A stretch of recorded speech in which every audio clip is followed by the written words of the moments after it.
What would you do if, in the middle of a blizzard, alone in the deep woods, you heard 3 knocks at your door?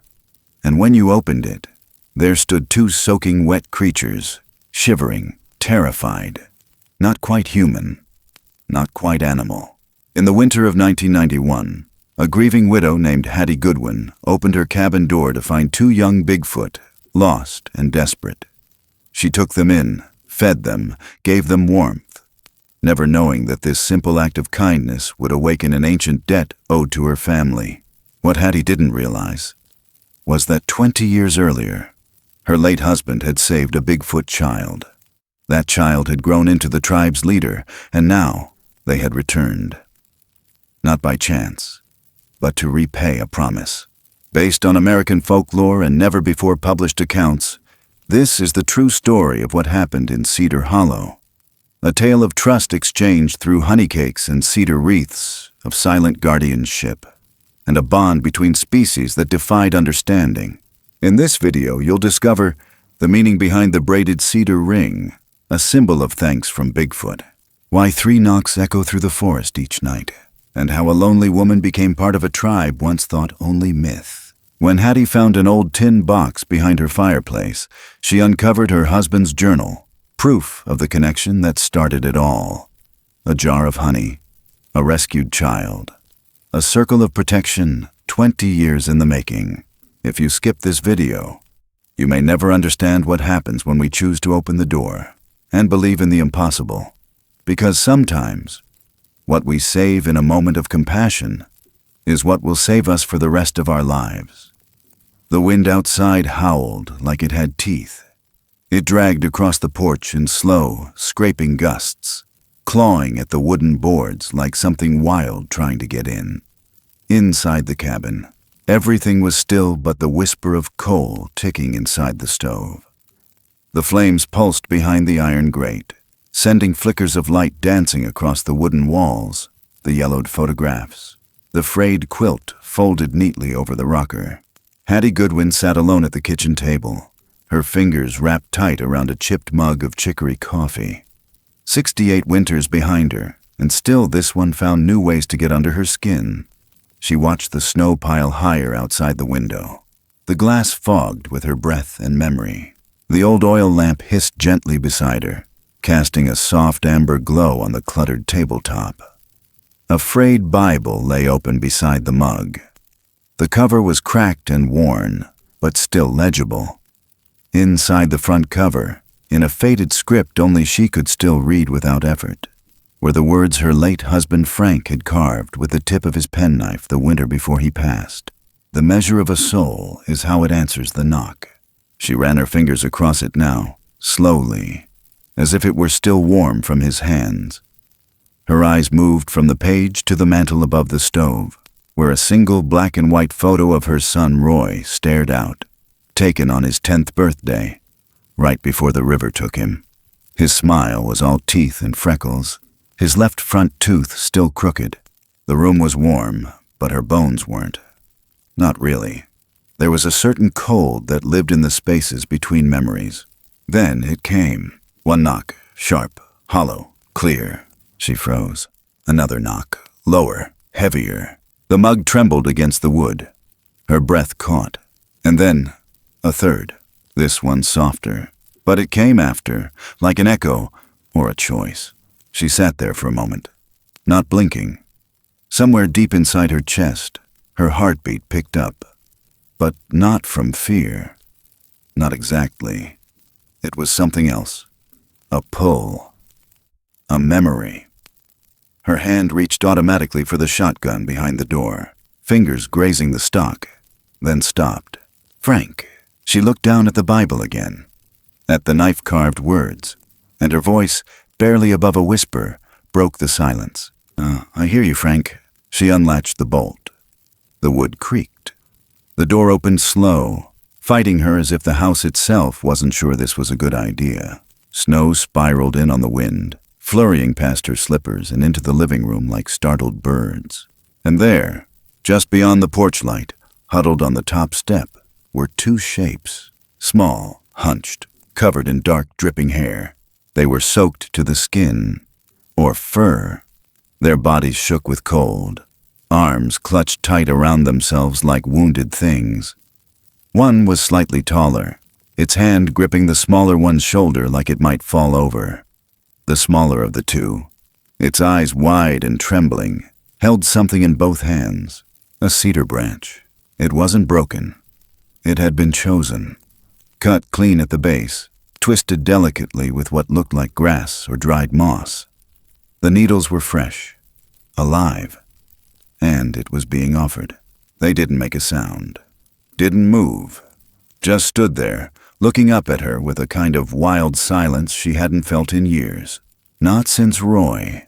Not since that morning by the creek, when she'd pulled his cold little body from the water and wrapped him in Frank's old quilt, whispering that it was gonna be all right, even when it wasn't. She should have closed the door, should have stepped back, should have acted like someone who'd lived alone in the woods long enough to know better. But instead, she stepped aside. "Come on in," she whispered. "You'll freeze out there." They didn't speak, just shuffled in slowly, tracking slush and mud across the old pine floorboards. She shut the door behind them, the wind howling once again on the other side like it had lost its chance. She led them to the hearth, tossing 2 fresh logs into the stove, coaxing the fire until it breathed brighter. Steam began to rise from their soaked fur. Their shapes, tucked tight and low, seemed less monstrous in the firelight, almost human in their stillness, in their trust. She brought out a clean towel and an old army blanket from the cedar chest. The small one took it, hesitated, then wrapped it around its shoulders. The taller one watched her movements carefully, like it was memorizing her. In the kitchen, she cut thick slices of bread, slathered them in honey, and brought them back on a plate. She placed the food on the floor near the fire, then stepped back slowly. No sudden movements, just like she'd do with a feral dog or a deer with a busted leg. They devoured the bread like it was the first food they'd ever known. No sound but breathing, chewing, the quiet pop of the stove. She sat in her rocker across the room, the quilt pulled over her lap, watching, waiting. The small one finished first, curled up on the rug, still clutching the cedar branch to its chest like a baby's toy. The taller one soon followed, head resting on the other's shoulder. Both sets of eyes closed. Breathing slowed. Sleep came fast, like it had been holding out for this very moment. She didn't speak, didn't move, only rocked slowly, the rhythm matching the tick of the stove. Her eyes drifted to the folded quilt on the back of the couch, the same one she'd wrapped around Roy that day by the creek. "You were so cold," she said softly. Not to them, not even to herself. Just to the memory of a boy who never got to grow up. "I don't want anybody to feel that cold ever again. Not if I can help it." Outside, the storm screamed on. But inside the little cabin, the fire held. The walls held. And somewhere deep in the bones of the floorboards, something old and sacred stirred awake. 3 knocks. Not just a sound now, a choice, a test, and maybe a promise. She didn't know what she'd just let into her home, but she knew this much. She wasn't alone anymore. The snow didn't stop. All through the night it fell, thick and heavy, blanketing the Ouachita forest in white silence. By morning, the world outside looked like it had been erased and redrawn in chalk. The trees wore coats of frost. The steps creaked under weightless drifts. Even the wind had softened, like it was tired from all that howling. Inside the cabin, everything was still. The fire in the stove had burned low, its glow now soft and orange. Hattie stirred awake in the rocker, quilt pulled over her knees, neck stiff from sleep. She blinked slowly, reaching for the heat of her coffee, but found only cold air and the quiet breath of something else. She turned. They were still there, curled together on the rug like 2 pups, their fur now dry and puffed out, steaming faintly in the warmth. One of them, smaller, still clutching that cedar branch, stirred in its sleep but didn't wake. The taller one had a hand draped protectively over the other's back, its fingers twitching gently, like it was dreaming of something. She didn't move, didn't speak, just watched them for a while. Then she stood, bones cracking as she stretched, and crossed the room. The kettle was refilled, the stove fed. Old rhythms returned like they'd never left, like she'd never been alone. She took down a tin of flour, measuring with fingers instead of spoons, the way Frank used to. She baked more bread, and that's when she felt it. Not heard, not seen, but felt. A presence. The air outside changed. The pressure of it pressed against the glass. She turned toward the window, heart picking up a little, the way it did when she knew something was coming before it arrived. Her hand brushed the curtain. She parted it, and then she saw them, lined up in the snow. Dozens. She counted without realizing she was counting. 30, maybe more. They stood in a wide arc around the cabin. Not close, not threatening, just there, watching. Still. Shapes too big for men, too upright for bears. Some leaned on walking sticks of twisted wood. Some carried nothing. Their fur shimmered under the early light, crusted with frost. Breath hung in front of their faces like fog from another world. None of them moved. They weren't here to hide. Hattie's hand dropped from the curtain. Her mouth went dry.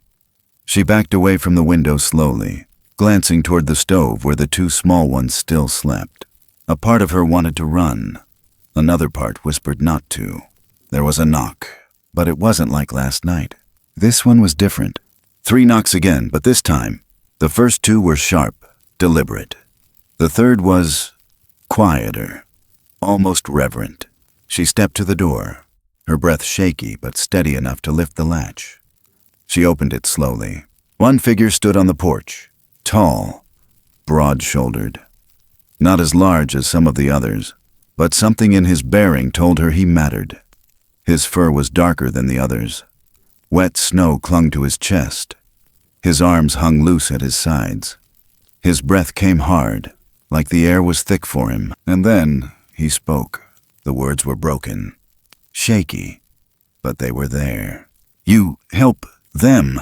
It wasn't a question. It wasn't a command. It was a statement, an offering. Her knees nearly gave beneath her.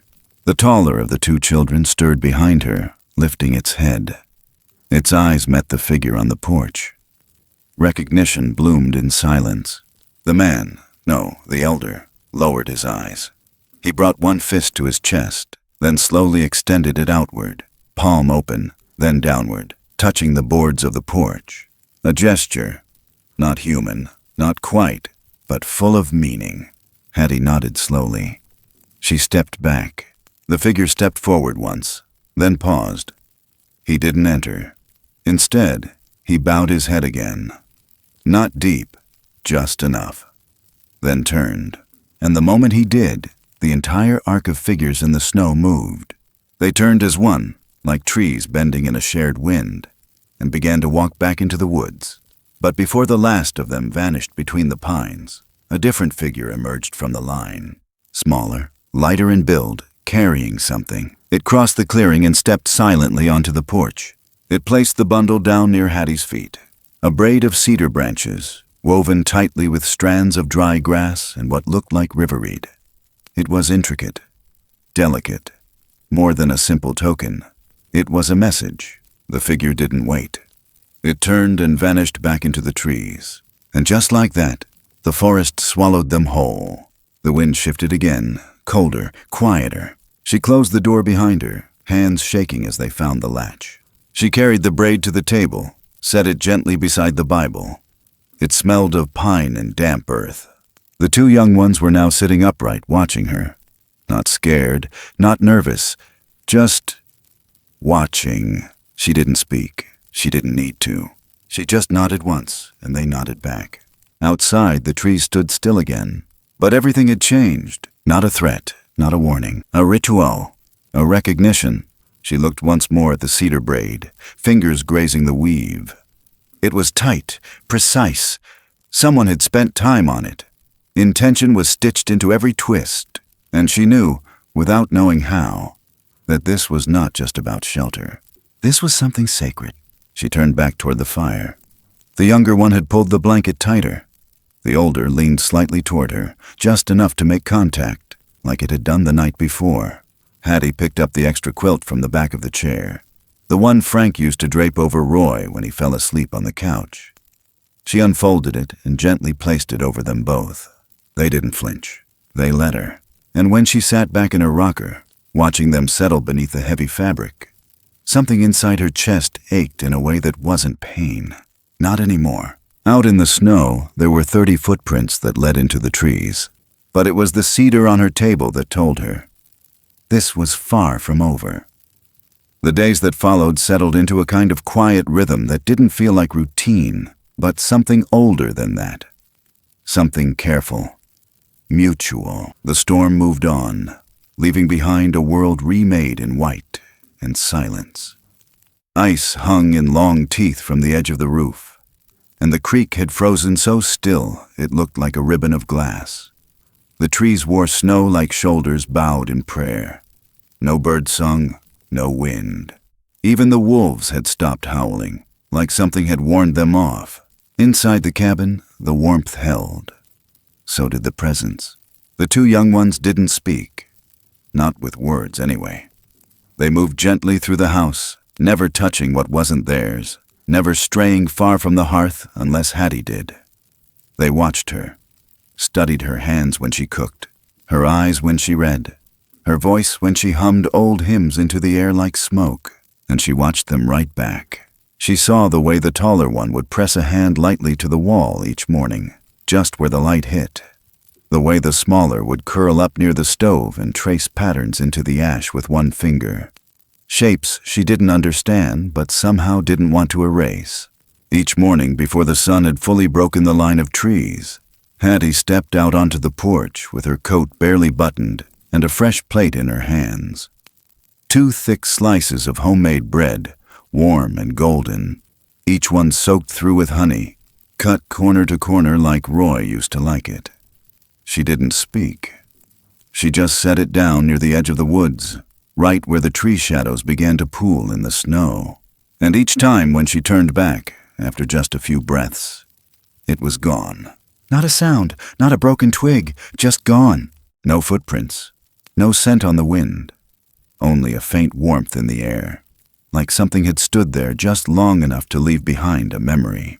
Then the gifts began. At first, she thought she was imagining it.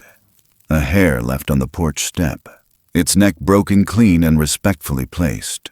No gore, no cruelty, just offering. The next day, a bundle of winter berries tied with river reed, the kind Frank used to pick near Board Camp Creek when he was young, before they built the logging roads. Then a flat piece of bark, smooth and round, with a tiny bird carved into it, wings stretched, head tilted. Not childish, not crude, carved with care. Hattie didn't say a word, just took each one inside and placed them on the little shelf beneath Roy's photo. The cedar braid from the first day she left untouched, like an altar. On the 3rd night, she dragged an old rocking chair out onto the porch. It groaned under her weight, but held. She sat in silence, wrapped in Frank's quilt, sipping tea so slowly it cooled before she noticed. The chair faced the woods, but she didn't expect anything. Didn't want to. She just sat, and somewhere beyond the tree line, deep in the dark, she felt it. 3 knocks. Not on the door this time, not on wood, but in the air, a rhythm. 2 beats, then 1, and she knew it was them. They were there, watching, listening, answering. She didn't say anything. She just lifted her cup a little and nodded once toward the trees. The wind shifted, gently, almost kindly. From then on, it became their way. She left the food. They left the gifts. She sat in silence. They answered. It was a kind of language, not with words or signs, but weight, gesture, intention, and it was enough. One afternoon, as the sun threw long golden fingers across the kitchen floor, she caught herself humming Roy's favorite lullaby. Just a little thing, nothing fancy, The same one she used to sing when he was feverish, when the storms got bad, and he thought thunder meant the sky was cracking open. The smaller one stopped what it was doing and turned to her. Slowly, like it remembered something. Hattie stopped humming. The child tilted its head, eyes soft. Its hand reached out slowly and rested on the table near hers. Not touching, just close. She looked down. Her fingers trembled. She blinked, and when she spoke, the words came without thinking. "Roy, sweetheart, I put your toast out there. It's still warm." The child didn't react, but something in its posture shifted, not understanding the name, but feeling the weight of it, the ache in her voice. And that was when Hattie understood. She hadn't been leaving the bread for them. Not at first. She'd been leaving it for him. Every morning, every winter, every time the cold got too loud. Because part of her still hoped the door would open and he'd come home, chilled to the bone but smiling like always, asking if there was still honey left. Now the ritual had changed. Now there were witnesses. She added a third slice to the plate that evening, and when she came back inside, the taller one nodded. Just once, like a promise. That night she stayed out on the porch longer than usual. The sky was so clear it hurt to look at.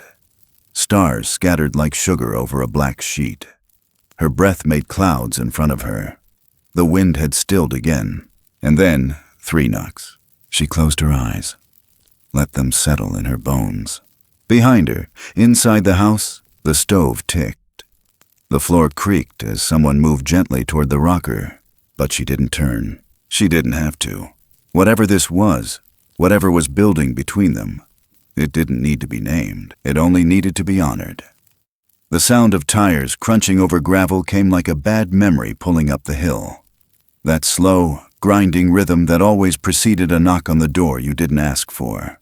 Hattie froze where she stood, hands dusted in flour, halfway through kneading a new batch of dough.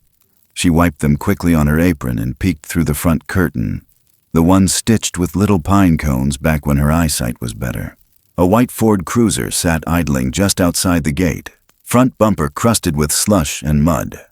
The seal on the door read Montgomery County Sheriff's Office. Hattie's breath caught in her throat.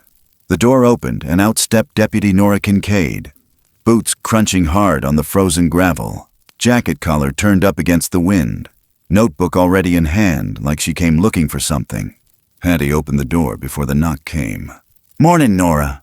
The deputy smiled in that practiced way folks in uniform did when they weren't sure if they were being invited in or being warned off. "Morning, Ms. Goodwin. Sorry to drop by unannounced. You're not the first." Hattie stepped aside and gave the porch a nod.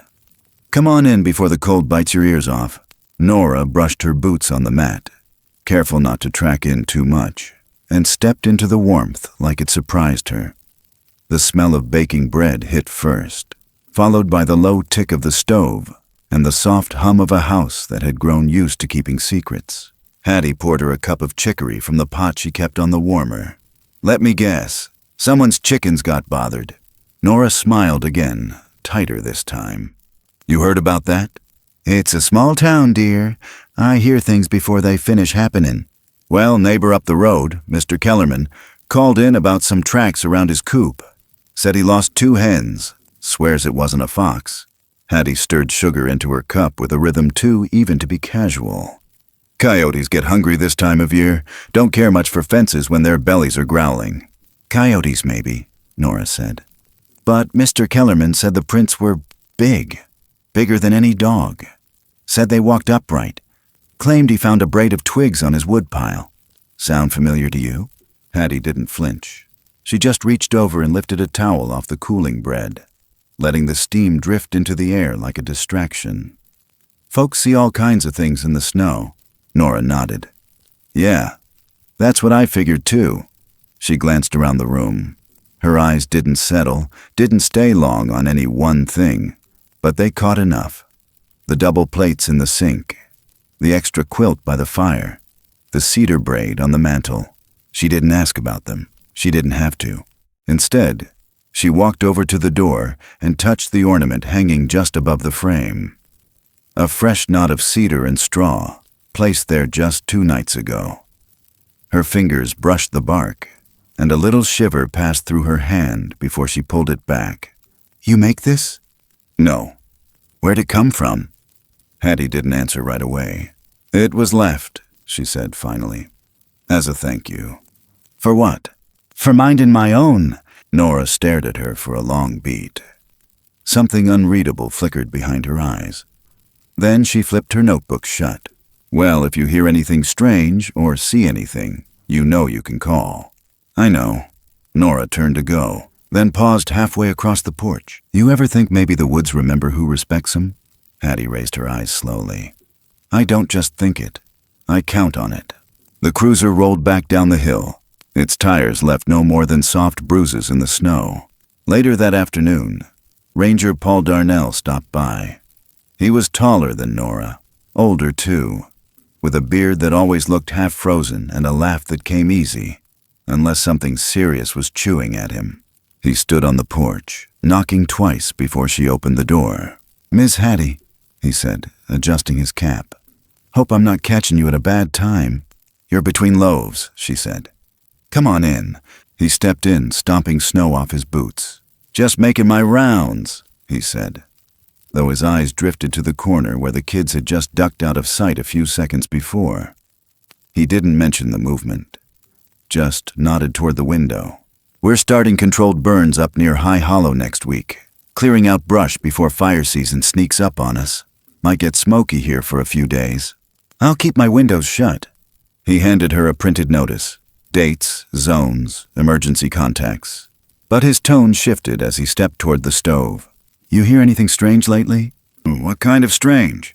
"Animal calls, loud, human-like, shadows moving at night." "I'm an old woman in a wooden house," she said. "Shadows are part of the furniture." He smiled, but only a little. "Well, just letting folks know. Been some reports from hikers. Not many, but odd enough to get mentioned in the weekly." Hattie folded the paper, set it on the table. "You think it's folks from town stirring up rumors? I think the woods are louder than usual, and I think not everybody listens with respect." He didn't stay long, didn't ask questions. But before he left, he looked back once at the cedar braid above her door. "You know," he said, "my grandfather used to say those were blessings, forest tokens, way the land marks its friends." Your grandfather was smarter than most. Paul nodded and left. That night the wind changed again, just after the stove had been stoked for the last time, and the last candle was snuffed. There came a sound, not a knock, a voice, small, unsteady, from just beyond the porch. Safe, one word, heavy with effort, like it had been dragged from deep inside a chest not used to sound. Hattie stepped out in her shawl, frost already catching in her hair. The taller child stood near the porch rail, eyes wide, mouth slightly parted. "Safe." She nodded slowly. "Yes, sugar, you are." The child didn't smile, but something in its shoulders softened. It stepped back into the shadows, letting the night fold over it like a curtain. And Hattie stood there, hand resting on the railing, heart pounding in a way that wasn't fear. It was trust. A seed, small and stubborn, cracking open inside her rib cage. It started with a feeling, not a sound, not a sign. Just that peculiar tightness in the chest that wakes you before the sun, like something's coming and your bones know it before your eyes do. Hattie sat up in bed, the quilt still wrapped around her legs, breath visible in the faint morning cold. The stove had gone low in the night. The cabin breathed like a sleeping animal. She slipped on her boots, wrapped the shawl tight across her shoulders, and stepped outside before the kettle even had time to whisper. The snow had stopped, but the stillness in the air wasn't peace. It was ceremony. And there they were, not the figures, not the children, not even the eyes behind the trees. Stones, laid out all around her cabin, set in a perfect ring. Some were barely larger than fists. Others looked dragged from the creek bed below. All clean, all spaced, all placed. The circle didn't touch the house, but it embraced it, held it. She stepped down from the porch, crunching into the snow, eyes sweeping the formation. No prints, no tracks, no footsteps to tell who or how. But it was clear. This wasn't decoration. It was declaration. She moved slow, breath catching in her throat as she reached the edge of the ring. The morning light was barely rising, brushing the tops of the trees with a thin gold line. Steam curled from the forest like breath from unseen mouths. Then, 3 knocks. Not behind her, not in front, from within. She stopped at the threshold, heart hammering. The edge of the circle sat just before her boots, the largest stone dead center at her toes. She could have stepped back. She could have gone inside. But instead, she stepped forward. The cold deepened. The sound of wind slipped away, and that's when she saw her. Standing on the slope beyond the tree line, bathed in early light, fur like snow and iron. Massive, upright, still, the matriarch. Even from this distance, Hattie could feel the weight of her, the silence around her, the way the forest seemed to lean toward her, like she was older than the trees themselves. Her left arm moved slowly, hand scarred with a perfect crescent, like something had once clawed her deep and the skin decided to remember. She pressed that hand to her chest. Then she lowered it, pressed it flat to the ground, and stood still. The message didn't need words. You are part of this now. This ground knows you. And we do too. Hattie didn't cry. She just nodded, slowly, like something inside her had been waiting a long, long time to be recognized. She walked back inside without speaking. Not to the children, not to the wind. She moved to the mantel, pulled down Frank's old carving knife from the wooden hook he'd made himself. The handle was worn smooth. She hadn't touched it since the week he died. She stepped out again and walked to the cedar tree just off the porch, the one he'd tried to shape into a post once but gave up after the wood split down the middle. That old wound was still there, the crack running like a scar through its center. She knelt beside it, laid the knife gently at its base, blade facing outward, not in threat, in offering. The cold bit her knees through her pants, but she didn't move. She waited until she heard the low groan of branches shifting above her. Nothing visible, nothing loud, but enough. Then she stood. Back in the cabin, the 2 young ones were sitting by the fire, eyes bright, still and silent. She didn't ask them what it meant. They already knew she understood. The rest of that day passed quiet. The ring of stones held. The cold softened a little. Birds even dared to return, only crows at first, then finches, then jays. And that night, when the stove crackled low and the wind returned like an old dog just checking in, Hattie sat in her rocker and looked out at the porch, not at the trees, not at the sky, but at the space just beyond the step, where the circle began. And though nothing moved, she felt it, the shift, the belonging. No longer a visitor.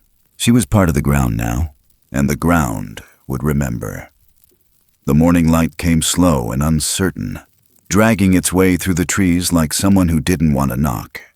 The air had warmed just enough to make the roof creak as ice pulled itself free from the eaves and fell in slow thuds onto the porch below. Hattie stood in the doorway holding her coffee with both hands, watching the mist rise off the snow like the land itself was exhaling.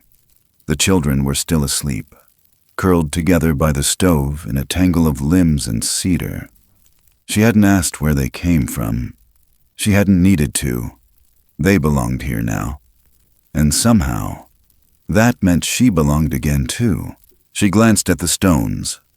They were still there. Still perfect. She hadn't stepped outside the circle since the matriarch had appeared on that hill. Something in her knew better. Some things, once drawn, weren't meant to be disturbed. Not yet. She turned back inside, closing the door behind her with a soft push. The kettle whistled. She moved to it, but something in the floor made her stop. A hollow sound. Not loud, not sharp, just off. She pressed her heel again. There it was. It came from just in front of the fireplace, a plank near the old brick hearth. She set her mug down and knelt, her knees cracking with age and cold. Her fingers found the edge of the wood and lifted. Underneath was dust, layers of it, spiderwebs, dry and abandoned. And beneath all that, a small metal box. She pulled it free slowly. heart suddenly hammering like she'd unearthed something that could still breathe. It was an old tin box, green once, though the color had mostly worn to dull silver. She recognized it. Frank had used it for nails, back when his hands still worked without shaking. She sat down on the floor and opened the lid. Inside, folded papers, yellowed at the edges, a short length of cedar twine, and something small, carved from wood. Her hand trembled as she lifted the first page. The handwriting was unmistakable.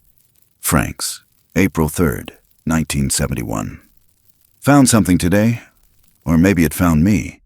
Trapline out near Widow's Hollow. One of the steel jaws had been sprung, but no blood. Thought it was coyotes. Followed the drag marks. That's when I saw him. Looked no older than Roy. Covered in mud and pine needles. Eyes like a person. Stuck in the roots, crying without sound. I don't think it knew I was there at first. I don't think it knew what I was. Hattie's breath caught. She turned the page. Didn't know what to do. Felt like I should run. But his leg was twisted bad. Couldn't just leave him there.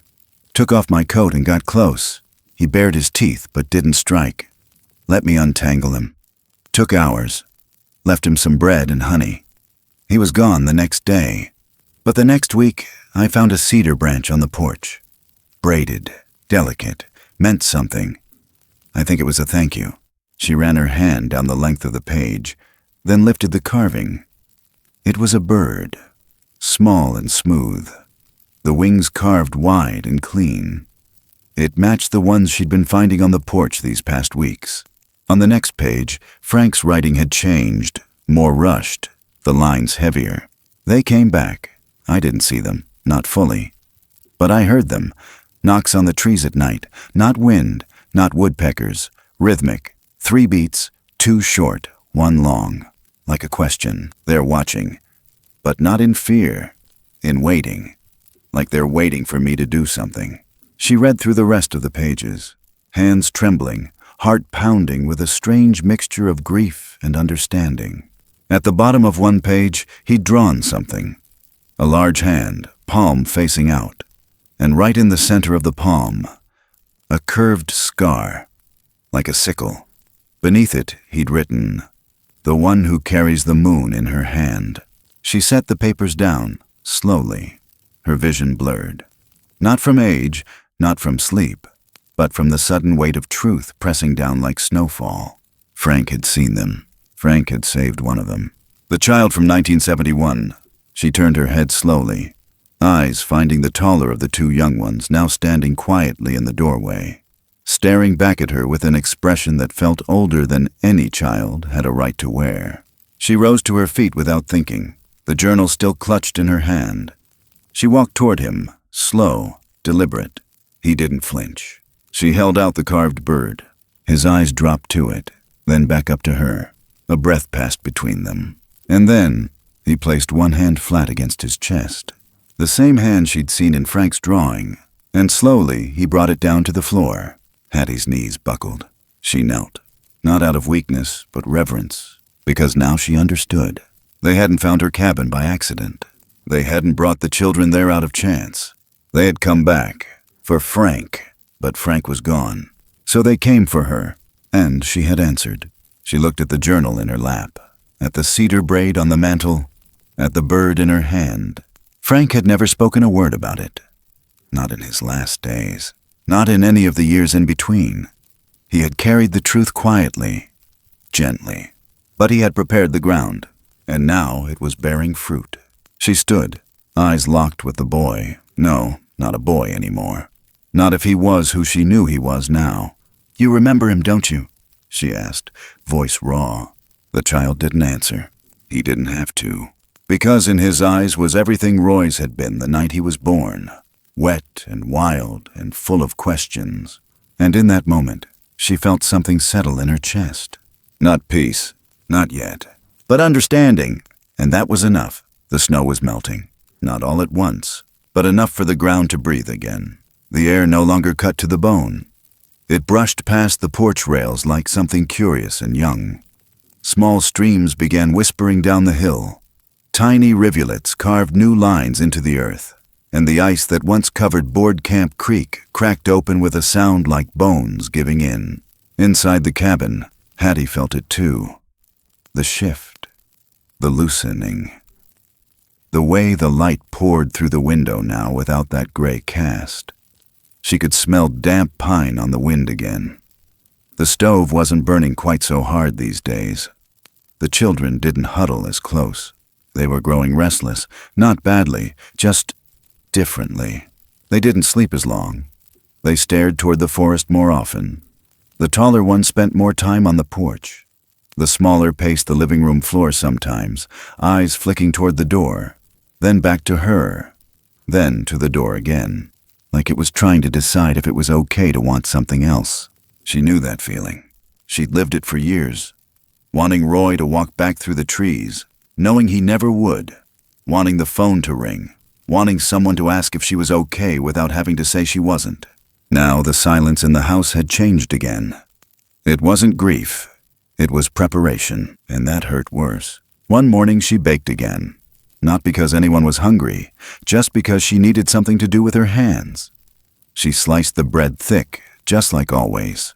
Drenched it in honey, just like always.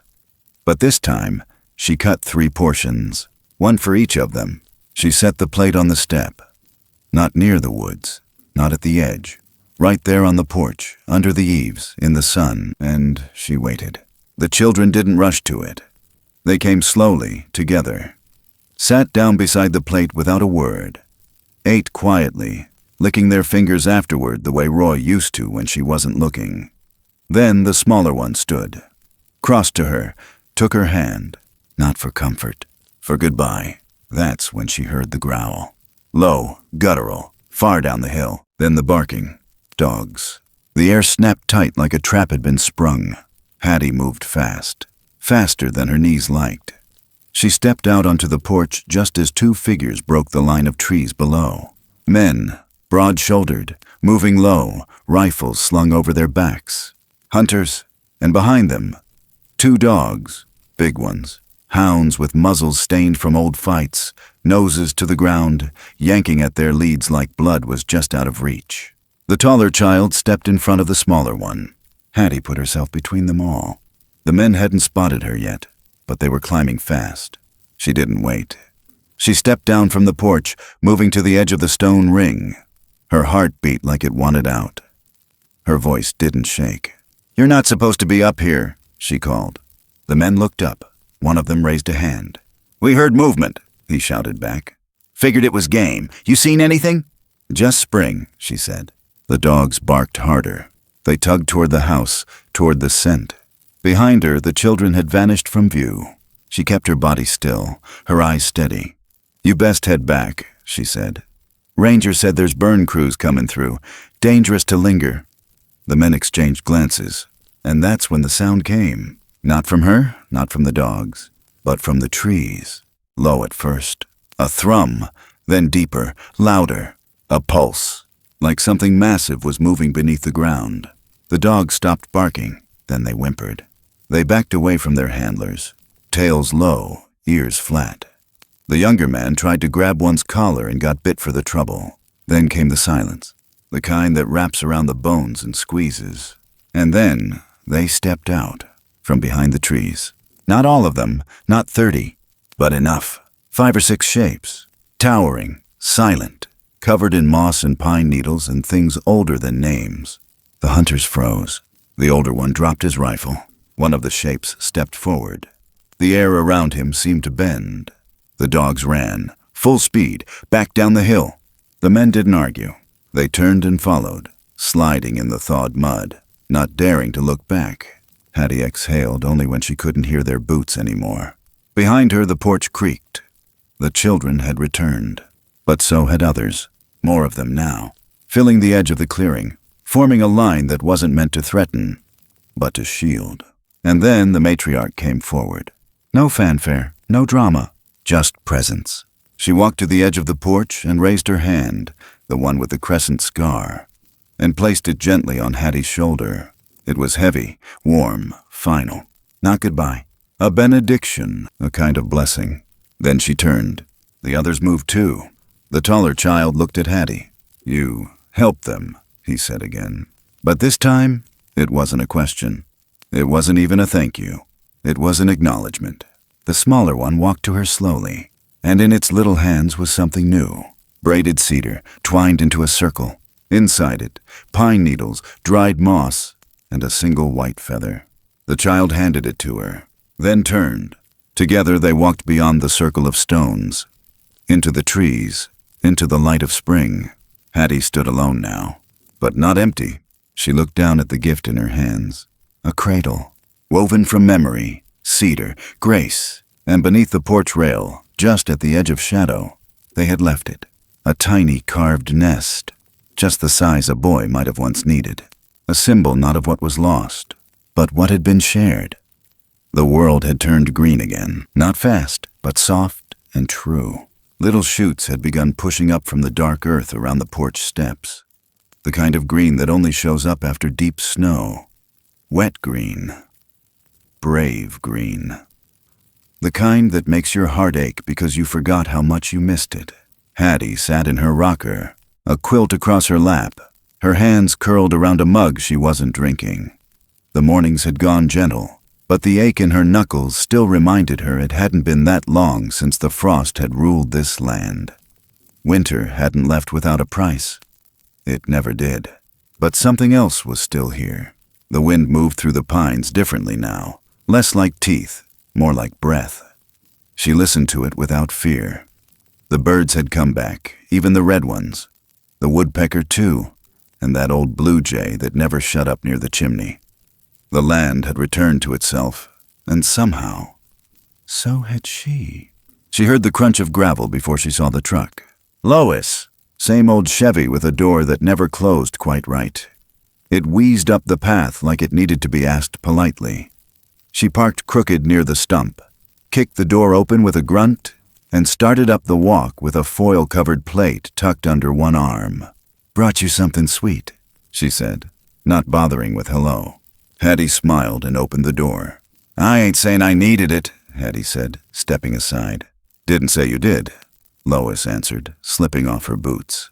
"But sometimes it's not about need. It's about gesture." Inside, the air smelled like pine and ash and old cedar.